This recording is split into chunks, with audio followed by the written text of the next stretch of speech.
The next session is titled The Arabian Horse in 19th Century Najd, Trade, Tradition, and Cultural Significance. The lecture will be presented by Dr. Daniel Galfowski.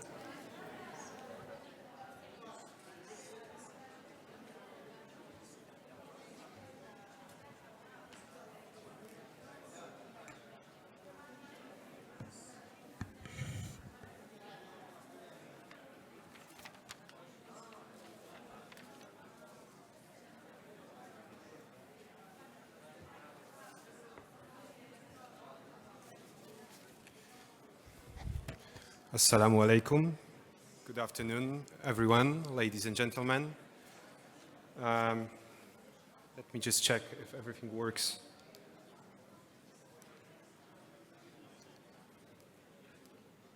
Okay. So it's a great pleasure of being here today with a distinguished audience such as yourselves, and I'm coming to Diriyah with a very specific topic, which is on the Arabian horse. And I remember when I came to Riyadh for the first time, I went to At-Turaif Museum. There is the Arabian Horse Gallery, which showcases the vital role of the Arabian horse in Saudi culture. And it was particularly interesting to me because I'm coming from Poland, where we also have a long tradition of breeding the Arabian horses, especially in a place called Janów Podlaski, where the Arabian horses were assembled in the start. And this today we will discuss the profound role of the Arabian horse in the culture of the Arabian Peninsula, and specifically in Najd.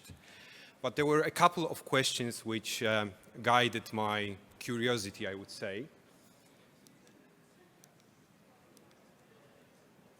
Oh. Sorry, there is a...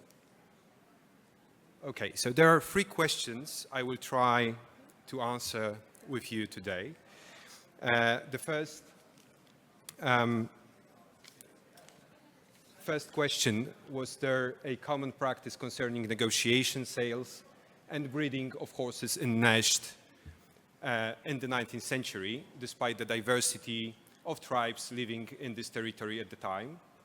The second question: did the Arab people's relationship with their horses had only a pragmatic dimension, or was there more emotional aspect of this relation, such as respect, love, or a sense of loyalty? And the last one, we will look at the specific texts today, two of them by Lady Anne Bland and Emir Wacław Rzewuski. So I was also wondering if there are any significant discrepancies in the factual layer of the analyzed texts, and if so, what are the reasons for it? So I already mentioned two texts I'm going to discuss today. The first is by a nobleman, Polish nobleman, Count Wacław Seweryn Rzewuski, who was an Arabic enthusiast, and he traveled throughout the desert of the Middle East. And he documented his travels and the Bedouin life, and at the same time the Arabian horses breeding and practices around it, in a manuscript with over 400 full color illustrations. And during his travel, he was admitted to 13 tribes and was reputed to have received the title of Emir. Another book by Lady Anne Bland, A Pilgrimage to Najd, the Cradle of the Arab Race. Lady Anne Bland was mainly traveling together with her husband Wilfrid. She was a granddaughter of Lord Byron, and her reports or travel logs, they offer insights into the aristocratic desert life and their experiences with sheikhs and emirs. She also undertook the endeavor of writing a book which contained a wealth of information on the Arab horses. But sadly, she didn't finish it. Her daughter did, Judith, and it was later published under the title of The Authentic Arabian Horse and His Descendants. And sadly, sorry.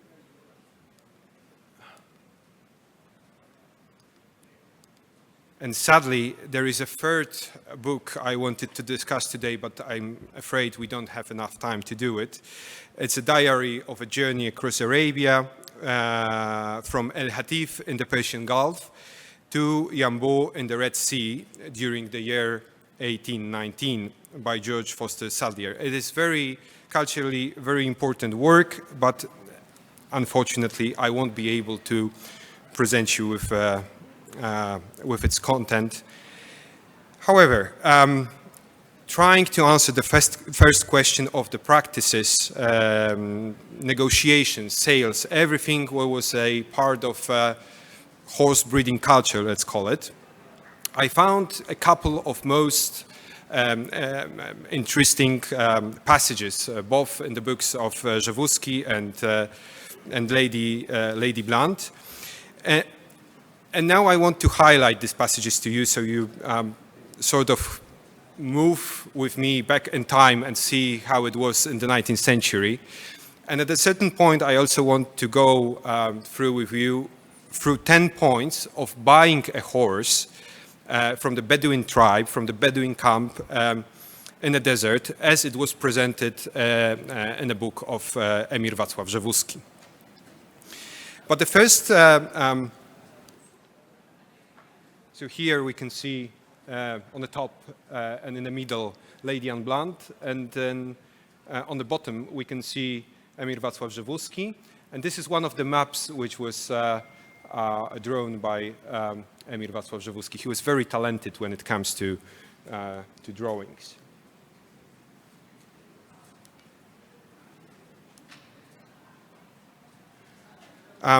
Keeping and breeding horses according to Anne Blunt. So in towns, she said there was a false notion that the oases such as those in Jebel Shamar and Arid are spots especially adapted for rearing the horse, and that the sandy areas outside these oases have no pasture. It was actually very reverse. In the oasis, people kept no animals except a few camels used for walking the wells, and a couple of donkeys, if it happened. And even these, which were kept in the oasis, they were fed either on corn or dates, which only rich people could afford. So horses in the oasis were a luxury reserved only for princes, and even the richest citizens, they did their traveling from village to village on foot. Now, in the Nefut al-Kabir, on the other hand, Nefut contained pasture in abundance, not only for camels, but for sheep and horses. And in Nefut, all these were bred. Now, I have to make a disclaimer here that Lady Anne Blunt was the first European woman to visit Khail and to meet personally Mohammed ibn Rashid. Therefore, she gives a lot of information on how the horses were kept in Khail.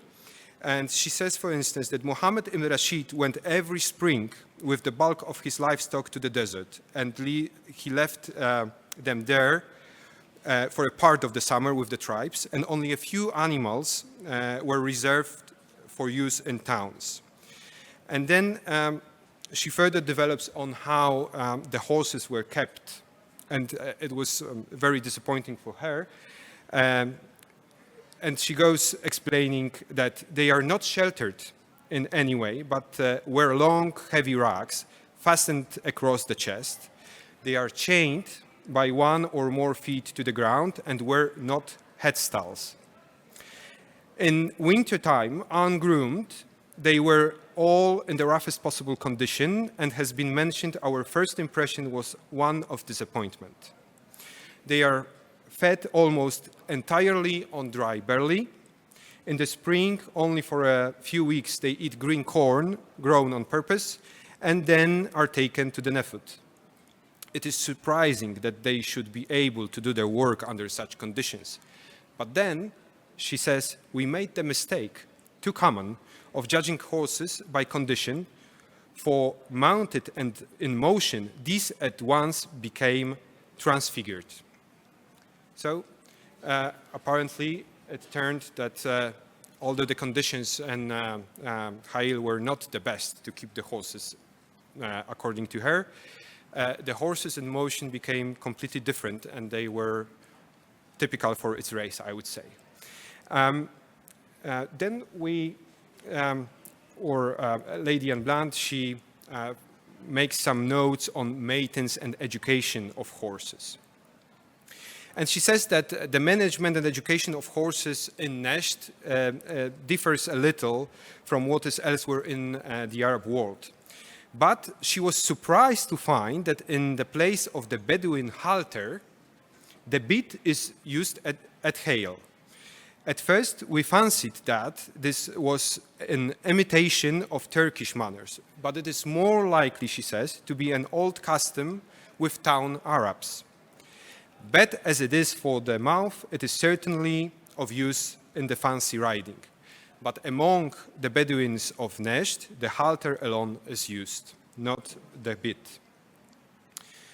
She also explains that racing is not that popular anymore, although some tradition of training remained, and they've got from one of the Bedouins a recipe for rearing the colt. And it goes along these lines. If you would make a colt run faster than his fellows, remember the following rules. During the first month of his life, let him be content with his mother's milk. It will be sufficient for him. Then, during 5 months, add to this natural supply goat's milk as much as he will drink. For 6 months more, give him the milk of camels, and besides, a measure of wheat steeped in water for a quarter of an hour and served in a nosepack. And this recipe further explains how to rear the colt, summarizing that at 3 years old he should be trained to gallop, then if he be of true blood, he will not be left behind, yalla. This is how this is summarized. Then one very last thing, which is important one, I believe, especially where we are right now, is how Faisal ibn Saud got his start by the end of the 19th century. And Lady Anne Blunt explains that every Bedouin we have asked has laughed at the idea of there being a special Najdi breed only found in Arid. In answer to our questions, we were informed that in Faisal's times, emissaries from Riyadh were constantly on the lookout for mares wherever they could find them. The tribe from which Emir got the best blood, the Hamdani Simri and the Kahaylan al-Krosh, was the Mutayr, sometimes called the Duskhan, while the Beni Khalid, Dafir, Shamar, and even the Anazakh supplied him with the occasional specimens. Now we can proceed to Wacław Emir Rzewuski, who explained a couple of aspects of breeding the Arabian horses. And one of the most important for having a perfect or ideal Arabian horse is the atmospheric conditions. And he says that atmospheric exposure poses no threat to the horse's skin and lymphatic system. You can be convinced of this by examining the quality of the coat and skin of the horse. The way the Bedouins fed and watered their horses, Arabs water their horses only when they are well rested and after urinating. The latter is a sign of them that the noble animal has recovered in balance. with the nutrition and with the food, it becomes very much interesting. He says at the beginning that the nutrition of Arabian horses is simple. It's barley, camel milk, palm juice, dates, and slices of pastirma, which is the dried camel's meat. Barley is served at sunset, camel milk in the morning and evening, palm juice during the horse's stay in the tribe, dates on the journey, pastirma on the road on the journey, and in several tribes of Hijaz, palm juice is part of the feed, camel meat dried in the sun, and food and generally devoid of water. That was an important aspect of it.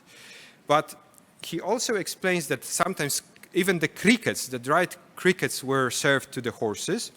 And he recalls Herodotus, who reports a noteworthy thing, that during the expeditions, the Peonians were in the habit of feeding their horses with fish. And that all means, according to Rzewuski, that a horse can get a variety of food. And this observation applied during the time of Rzewuski in practice could give the light cavalry greater freedom of maneuver in war. Now, we will slowly proceed to purchase process. I will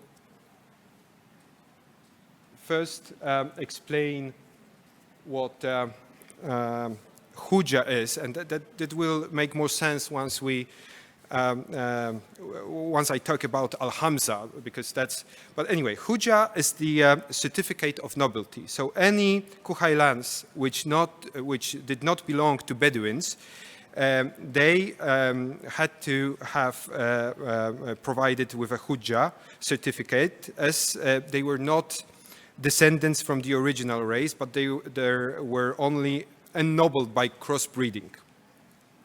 And then Wacław Emir Rzewuski also explained from which tribes it is the best to buy horses.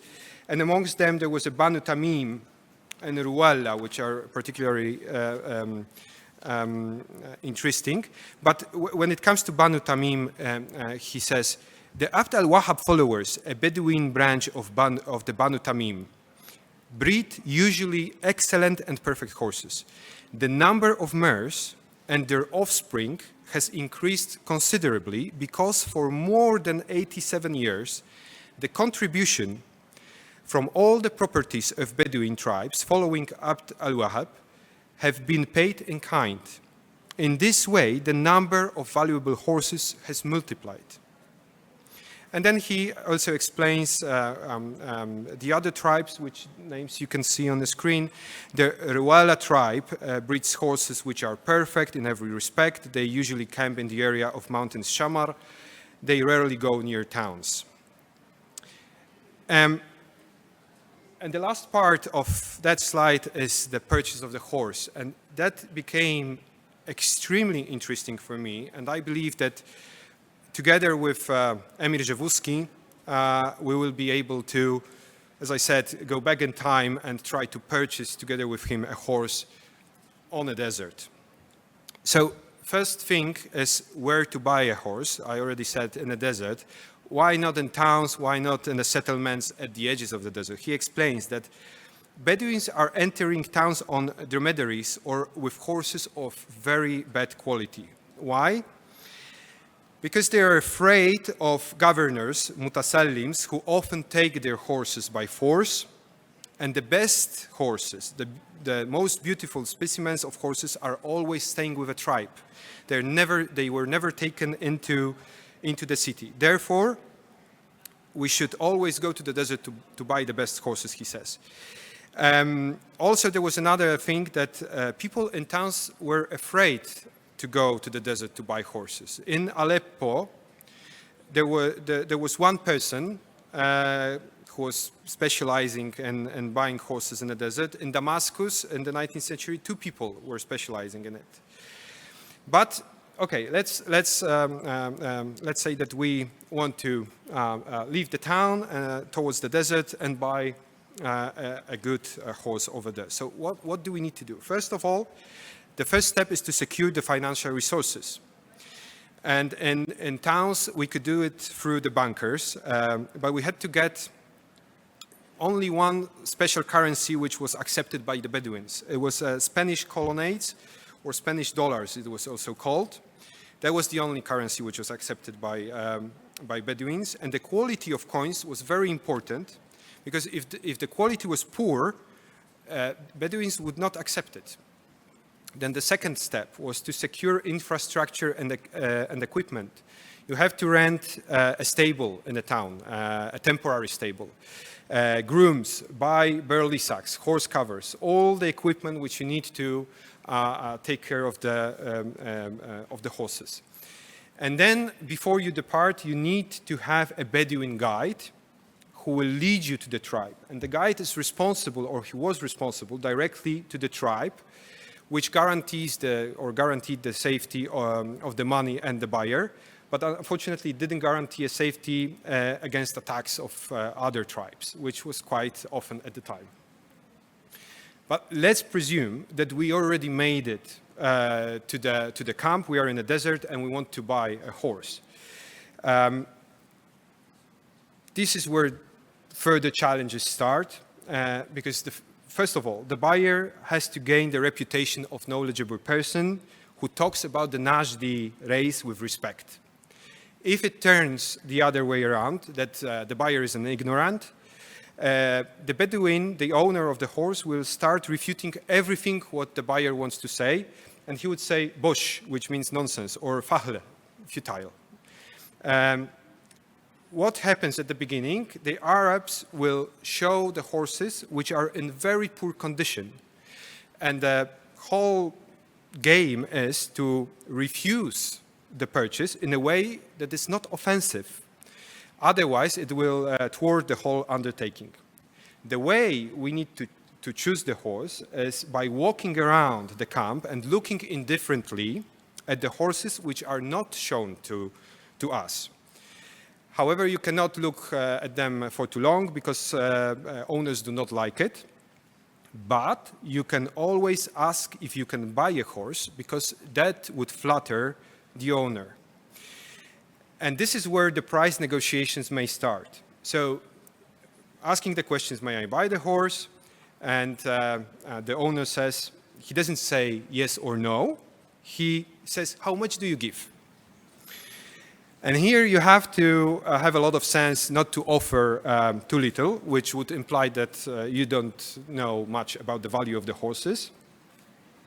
And the Arab never gives the price he demands. He lets the sum increase with a movement of his head refusing until it reaches the amount he has in mind.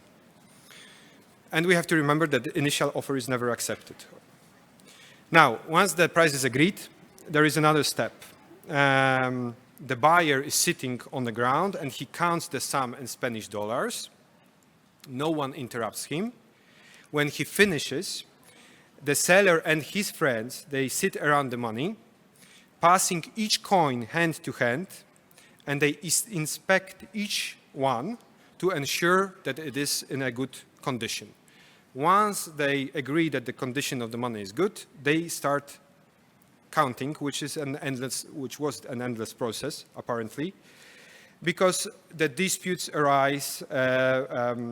One is counting with the fingers, the other one is using different measures. They reject the value. If there is one coin more or less, it is disrupting them, and they start all over again.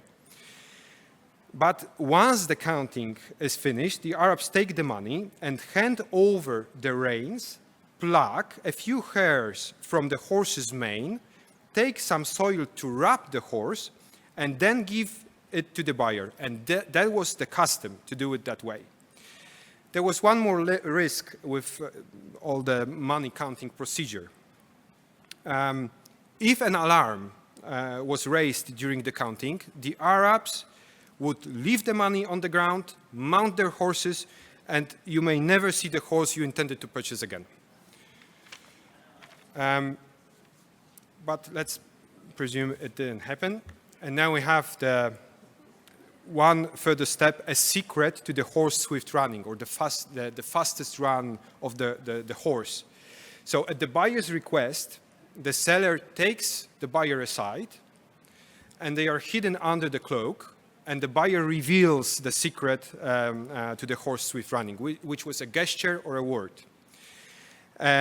We don't have a time for me to tell you more about the purchase of mares, which is even more difficult because the buyer had to make sure that the mare's womb is free, etc., etc.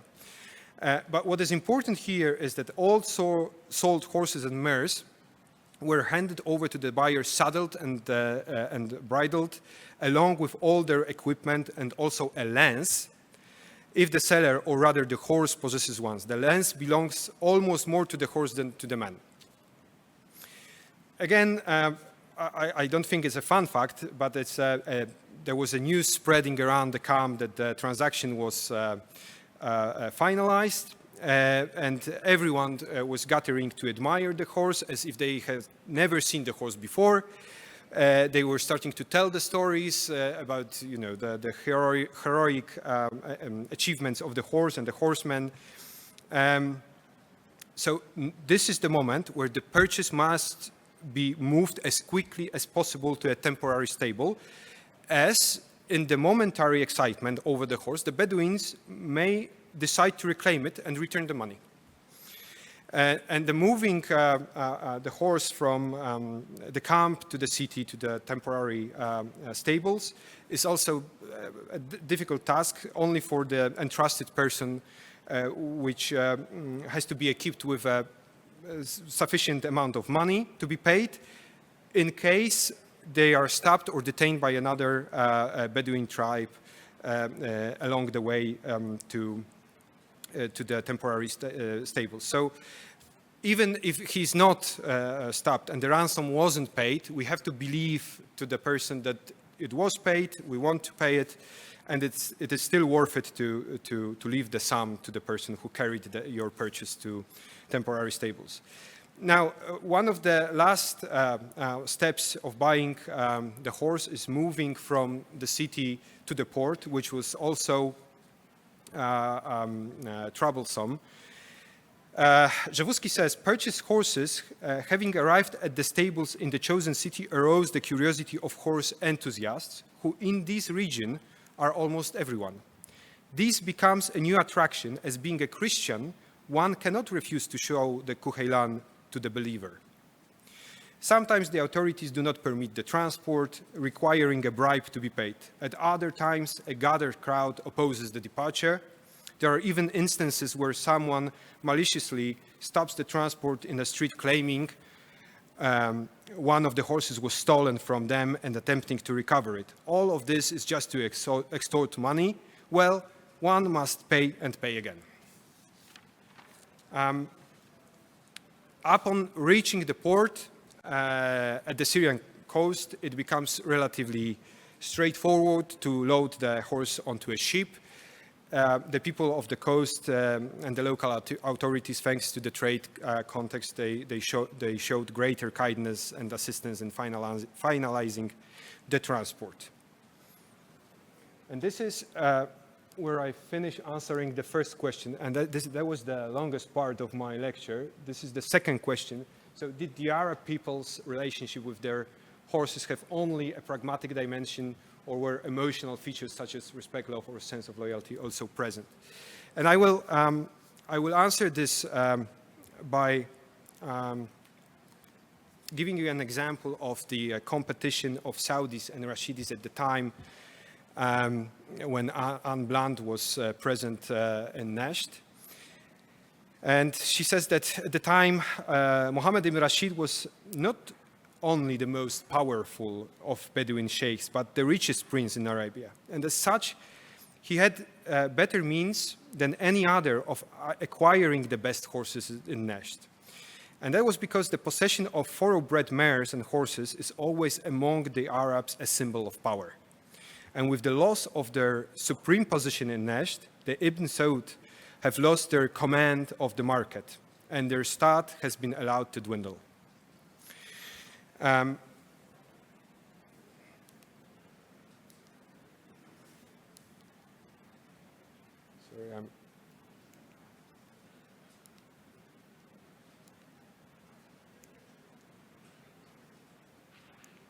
okay.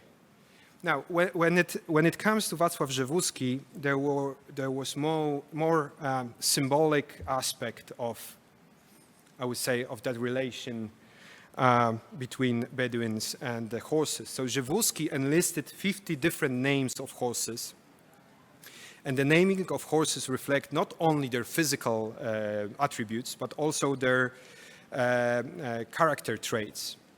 So, for example, Hisan, a very beautiful horse, or Zail, the famous, noble, magnificent horse, or At-Taif, a horse fighting to win.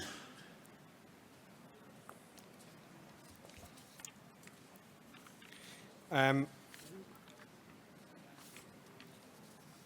for religious traditions related to the horse, and this is where Al-Hamza, which I already mentioned before, steps in. For religious reasons, the Bedouins consider 5 breeds to be the best and grant them superiority. These favorite breeds are called Al-Hamza and are believed to descend from the 5 beloved mares of the Prophet Muhammad. Many breeds are traditionally considered to originate from Al-Hamza, and this is Saklawi, Kuhail, Manaki, Jilfan, Abu Arqub. Among many Arabs, Saklawi was considered, aside from Abu Arqub breed, the most valued of the Hamza. Abu Arqub breed were considered to be faster. The horses were considered to be faster than mares, which is pretty unusual because normally the mares are considered to be the fastest and tireless horses. Rzewuski elaborated on the temper and character of the horses, and he says that from the birth, the horse is accustomed to live with the humans. He's allowed to enter the tent freely of the Bedouin's family. The children are petting the horse. So it developed an astonishing submissiveness and intelligence of the horse. And the first of these qualities, according to Rzewuski, stems from the noble blood from which the horse descends. And the second one, the quality, comes from the perfection of body organs, resulting from the fortunate combination of breed and climate. The horses are described in a very humanly manner. So Rzewuski, for instance, says that they become jealous. They can easily become inaccessible to strangers. They continuously demonstrate their high intelligence. And he even writes, he gives an example that he used to have a horse, Maktabat al-Wahabi, which showed greater jealousy when he petted another horse in his stud. And he was very satisfied when Rzewuski rode him, and under him he would walk with a pride. But he also recalls what Bedouin were telling him, and he says that Bedouins believe that the horses possess the ability to foresee and avoid roads and could bring death or misfortune to their masters. They are also taught to sense poison in a given liquid. They are said to indicate favorable and unfavorable days. So all of this is concluded by Rzewuski that I believe that in many cases they owe their reputation to a fortunate fate. Impressive tradition and attachment to these noble animals have contributed to creating and maintaining such an opinion. The purity of Najdi is a trait owed simple to the delicacy of its organs. The Arabs attribute their breed as being blessed by the heavens. They also say that the Najdi Kuhailan never steps in impurity and it is a pure animal. Thank you so much, Dr. Daniel. Yes, and then, okay, so just to conclude, I believe that, because we don't have the time to answer for the third question, I only had the time to went through these two books I wanted to present to you today. There is much more. One of them is the one finalized by daughter of Anne Bland, and also Mr. Palgrave. He traveled extensively to Arab Peninsula and Najd. And then, so what should be done is to the research to further compare the content of these travel logs. And another thing is how did all these practices, customs and traditions projected until today? Is any of them still kept and used? And that would be useful just for the future reference. And thank you so much. Sorry for the Thank you so much, Dr. Daniel, for an insightful exploration on the practices of selling Arab-bred horses. Thank you.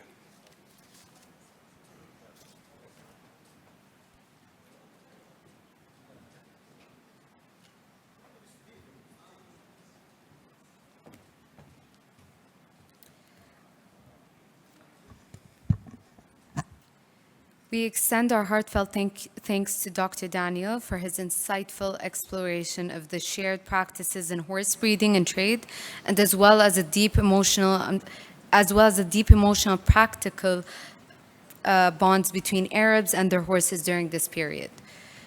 We will be having a break, and we will be returning at 3 for a panel discussion that is titled Historic Markets, Dir'iyah and Najd's Impact on Saudi Regional Markets. Thank you so much.